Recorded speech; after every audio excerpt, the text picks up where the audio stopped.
On today's show, Mikal Bridges gets traded by the Brooklyn Nets. What does this mean for Brooklyn? They get back a bunch of picks. What are they going to do with them? Is it now open for business on a full rebuild? We'll talk to Locked On Nets on today's Locked On NBA.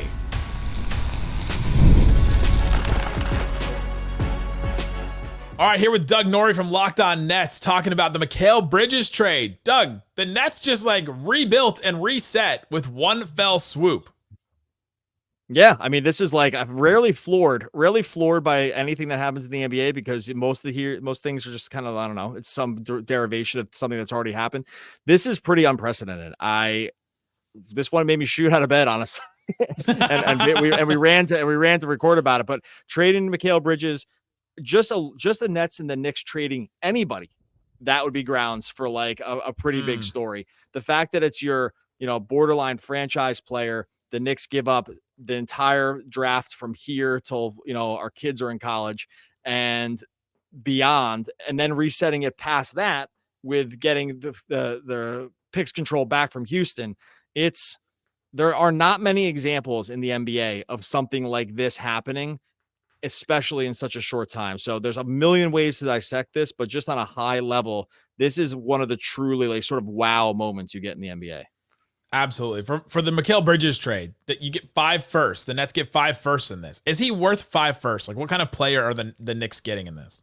Okay, so we say this all often is that, the value of something, if it's your house, if your car, if it's your stocks, is the value of something that someone's willing to pay for, right? So if something's willing to pay for, true capitalist over here, that is what it's worth in this case.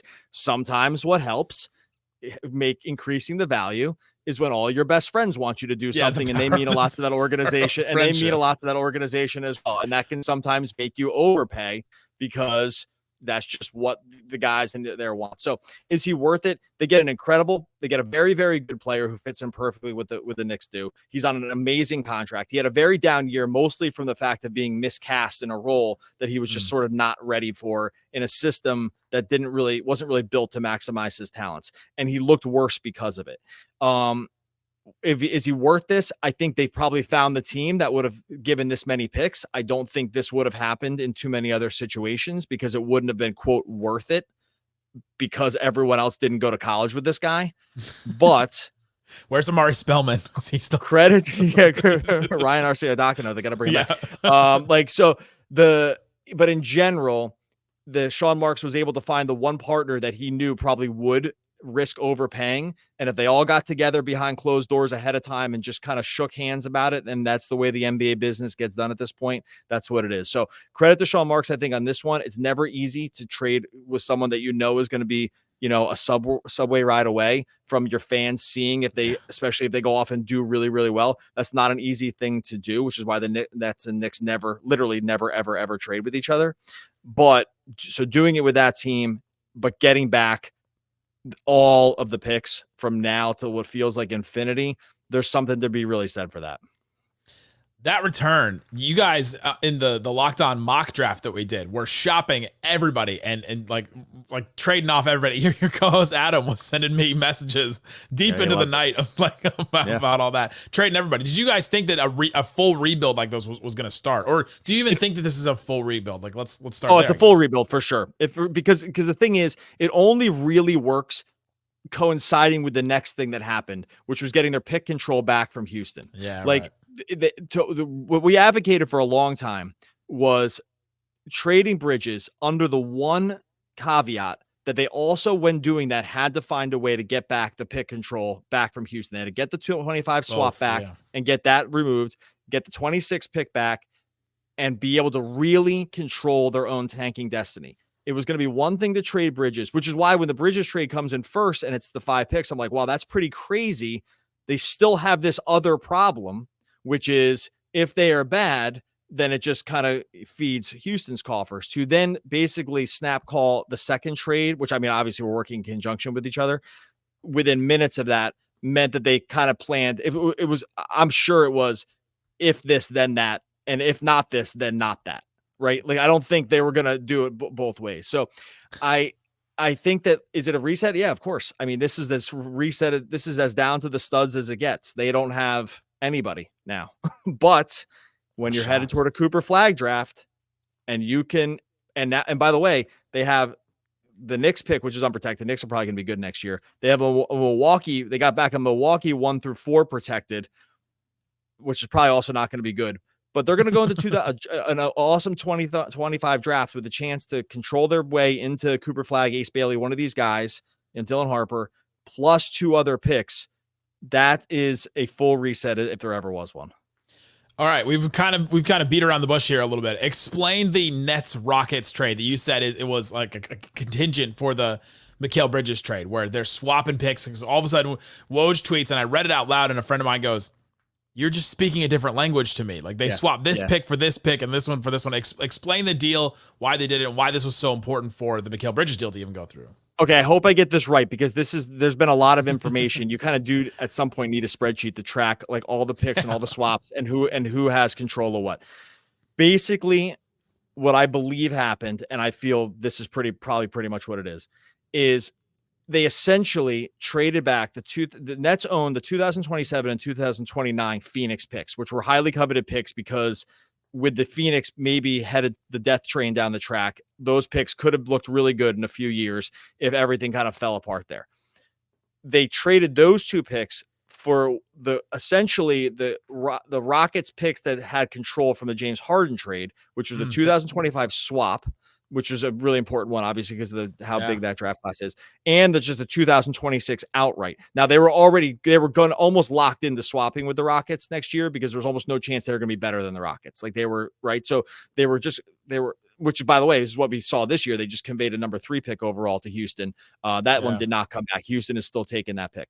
But you think so? They basically, the easy way to say it is they traded the 2 Phoenix picks for the 25 and 26. The one I'm not sure about is the 27 swap, which I have not seen reported that they got back.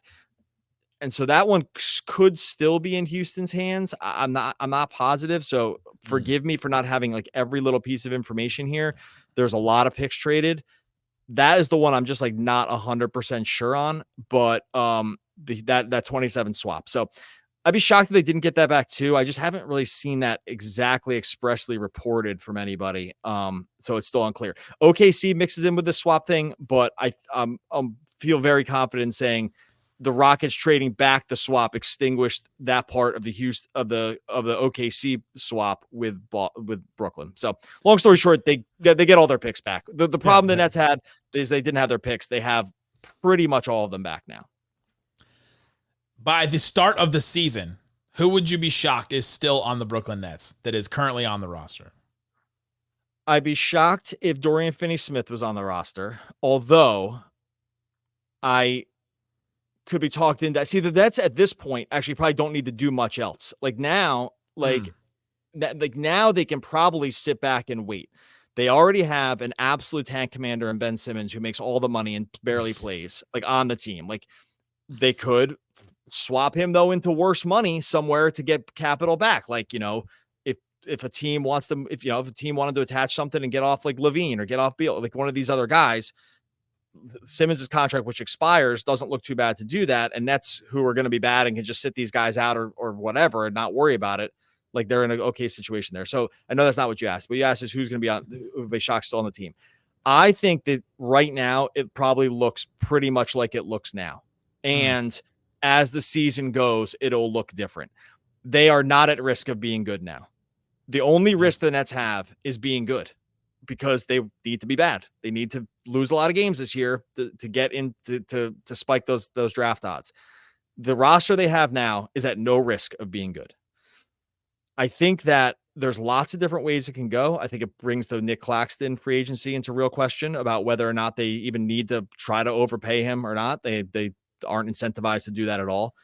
I think the Simmons contract becomes really interesting. I probably would just let it expire, but who knows what they end up doing.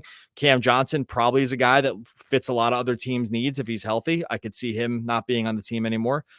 So I could see them going many, many different ways now. I don't believe now they need to rush any of it because I think they can just let value unfold as it goes, knowing that their only goal now is young draft assets, young players and draft assets. Before it was like hard to know that. It was like, well, where are they standing? Are they waiting to build a team when another superstar comes? well, that looks kind of different than this. This path is super, super clean and clear, if not, albeit risky. So I don't know. I don't know if I answered your question. There's a lot to digest here. Last quick one, if possible. I know you're a fantasy guy. Finish the sentence. Cam Thomas's fantasy value just went. Well, it depends, because if you're in an efficiency league, probably not too far, not too high, because he's going to take a gajillion shots, and I don't know if they're going to be all that efficient. He's going to score a ton, and he's probably going to play a lot of minutes. So it definitely goes up because he's going to take a lot of shots. But I mean, this guy could. I mean, the usage rate might just be like obscene. So fantasy wise, I know Josh Lloyd would probably. It clearly goes up. But I don't know, minutes go down. There's a lot of ways these kind of shake out. Being on a bad team sometimes is great, and sometimes you get to the end of the season and, like you're looking at the Blazers guys playing some absolute no names for 42 minutes a game, wondering what you're doing with your life. So I don't know. I don't feel 100% confident about it. Go check out Locked On Nets. Doug Norrie, Adam Arbrecht will have you covered for all of the Tank Commander saga that will happen over in Brooklyn at the Barclays Center. Thanks. Today's bonus episode is brought to you by eBay Motors. Passion, drive, patience, the formula for winning championships. It's also what keeps your ride or die alive. eBay Motors has everything you need to maintain your vehicle, level it up to peak performance. Things like superchargers, roof racks, exhaust kits, LED headlights, and more. Whether you're into speed, power, or style for your car, eBay Motors has you covered. With over 122 million different parts to choose from for your number one ride or die, you'll always find exactly what you're looking for. And with eBay Guaranteed Fit, you know that part is going to fit your car the first time, every time, or your money back. Because with eBay Motors, you're burning rubber and not cash. With the parts you need, the prices you want, it's easy to make your car the MVP and bring home huge wins. Keep your ride or die alive at ebaymotors.com. Eligible items only. Exclusions apply. eBay Guaranteed Fit only available to U.S. customers. You are Locked On NBA, your daily NBA podcast. Part of the Locked On Podcast Network, your team every day.